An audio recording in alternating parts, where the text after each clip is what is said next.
Yan, so may nakita na naman ako na phone, smartphone, na budget phone sa TikTok saka sa Shopee. Yan. So ito yung pangalan nito ay Redmi A5. Okay.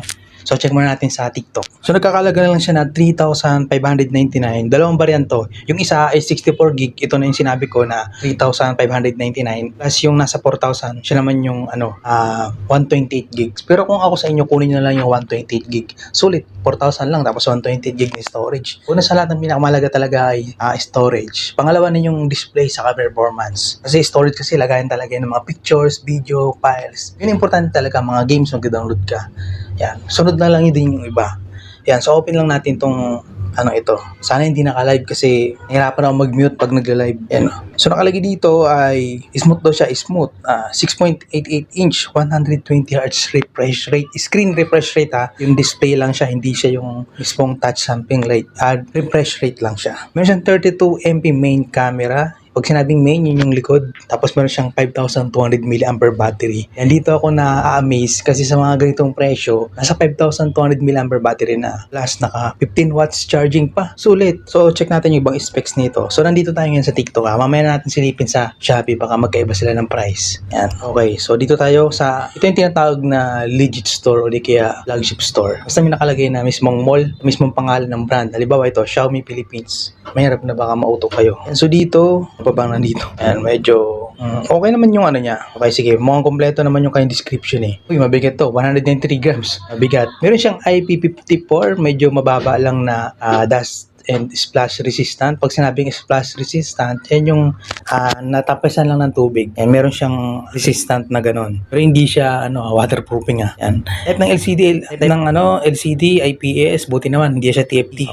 Size ng screen, ayun, nasabi ko na kanina. Camera, nasabi ko na kanina, 32 MP yung ultra-wide pala siya. Ultra-wide sa camera, 2.0 aperture plus auxiliary lens. Okay, sa video naman meron tayong 1080p in 30 frames per second. Tapos sa front camera is naka 720 in 30 frames per second. Tapos sa front camera naman, 8MP, yung ultra-wide. Ultra-wide na rin siya, tapos aperture. Hardware. Ito na tayo sa hardware. Unisoc E725, 12 nanometer.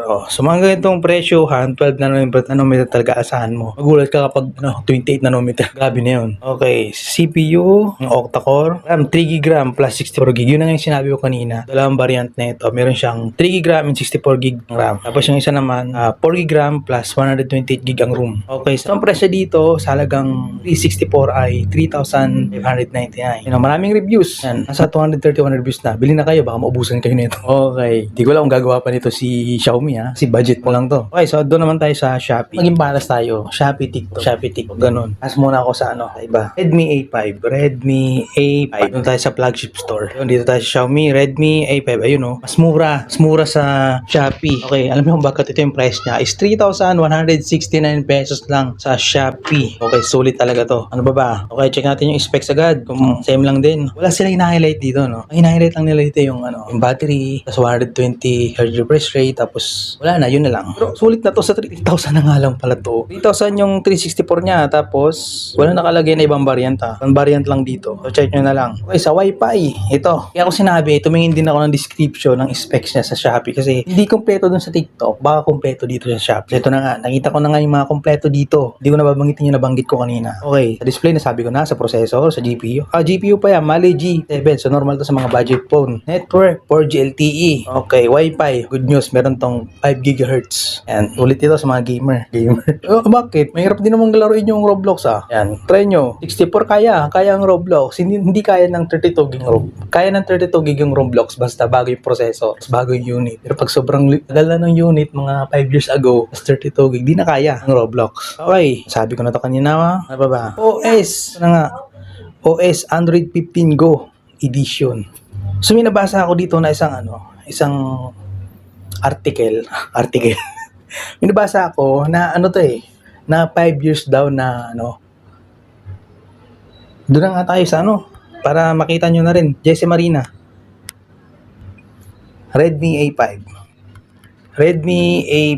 Kasi may nabasa ako dito na kung Android 15 Go edition siya, tatalon pa siya ng hanggang Android 17 Go OS. Ito, sinasabi nga dito sa GSM. Dapat pala GSM rin na lang ako dumiretso. Kasi mas accurate dito yung specs So sabi dito sa GSM Marina, meron siyang Android 15 Go edition. Matic yan. May mga May mga Go app yan. Example, Google Go, Map Go. Yan. Ano pa ba mga Go? Wala na kasing YouTube Go eh. Okay, sabi dito, 110.15 Go Edition up to 2 major upgrade Hyper OS. So, pwede siyang maging Android 17. Sulit. Para sa akin, recommend ko to sa mga kulang yung pera pero gusto ng okay na performance. Kasi kaya nitong pwede itong pang trabaho, pwede itong pang daily driver kasi bago yung software niya. So, mabilis na, hindi ito mabagal. Bukod dyan, 64 gig sa ganitong presyo. Maswerte kayo kumukuha nyo yung 128 gig. Kung ako sa inyo, kunin nyo na yung 128 gig. Ganon din naman eh. Mangailangan din kayo ng malaking storage. Hindi pa naman kayo palaboran ng mga pictures sa video. Sa mga bumibili pa ng mga 64 gig, kailangan, once na di mo na kailangan yung mga picture, delete mo na. Yan, mapupuno kasi yan. Ilagay mo sa social media mo, delete mo na cellphone mo. Advice ko lang naman yun ha. Pera nyo pa rin yan, bahala kayo. Okay. Okay na, tapusin na tong video na to.